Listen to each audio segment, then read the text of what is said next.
Hey, you guys, welcome to the Danger Zone. It's Ashley. Lots of love and many blessings your way. You know how you're caught in a big old lie? Like, remember back when you were a kid? I can't stop laughing because I think it's like maybe my favorite. I don't know. It's just been my favorite time of this pregnancy. Anyway, remember how you were caught in a big old lie and you like tried to get out of it, claiming your innocence? And you scream the loudest out of everybody. To me, it seems like the more they try to convince everybody she's pregnant and they're happy, the more of a liar they look. It's like they're screaming the loudest. I also find it a talent that your baby bump can like be ginormous, the size of elephantitis of the womb, of the uterus. 2 months ago, but fast forward in New York City it was gone, and then now it's back a little bit, not too much. Anyway, this is just getting out of hand. It's actually very comical at this point. I find it hilarious, and I really can't stop laughing about it. It's just I don't know what to say. Okay, so I'm going to keep a straight face. I'm going to get real serious, and I'm going to try to talk as fast as I can and tell you what happened. Okay, once they got to Morocco, they were separated the second they got off the plane. Well, they got back together. She tried to hold his hand, and he kept his glasses in his hand. He would not budge, you guys. He wouldn't swap, hands with his glasses. So finally, she settled on just grabbing him at the elbow, and hooking her arm in his.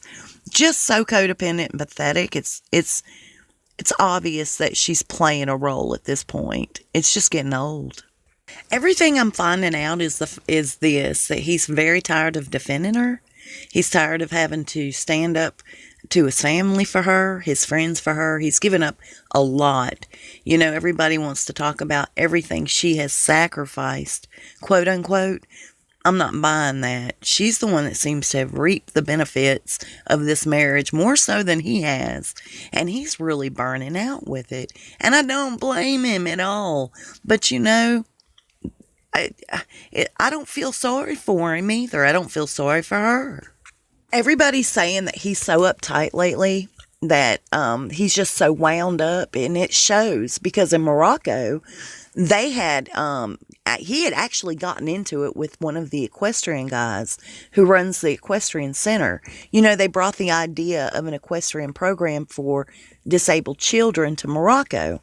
Nothing substantial. That's basic. It's very helpful, but they act like it's the cure for cancer, and they're bringing this gift. They just suggest things, never anything. What am I trying to say? Constructive. Nothing comes out of it.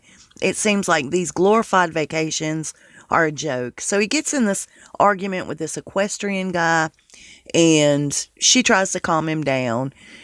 He is so upset and uptight and wound up. He is just like a ticking time bomb there. Everybody is saying that. You guys, to add insult to injury, they brought this notion, this idea to Morocco.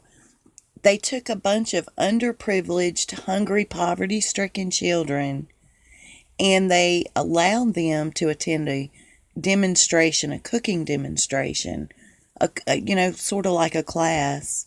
How does that feed these children? I'm just curious. I think what they're doing, oh, and by the way, if you'll notice, in several of her pictures, her baby bump is lopsided. I don't even have to point it out anymore. It's so obvious. But my thing is, how do they get away with labeling these vacations as charity work? They don't even take this serious. He has such a bad attitude the entire time, they've been there. And they don't really do much for anybody. These are nothing more than vacations in disguise. And if you're going to label them charity work, at least take a couple of days out of your vacation and do some real charity work. Pass out some food, you know? Make some real changes. If I were a UK citizen, I would be so fed up with watching these people play dress up and go on these trips that they're labeling charity work, getting nothing done. I don't know. Oh, and have you guys noticed they've made such a big deal out of her recycling her green bomber looking jacket or whatever it was? Yet they don't make a big deal out of her Valentino dresses or all these other high-end dresses that she's changed into 15 times. Unreal. I'll see you soon and we'll talk fast. Stay safe and be blessed.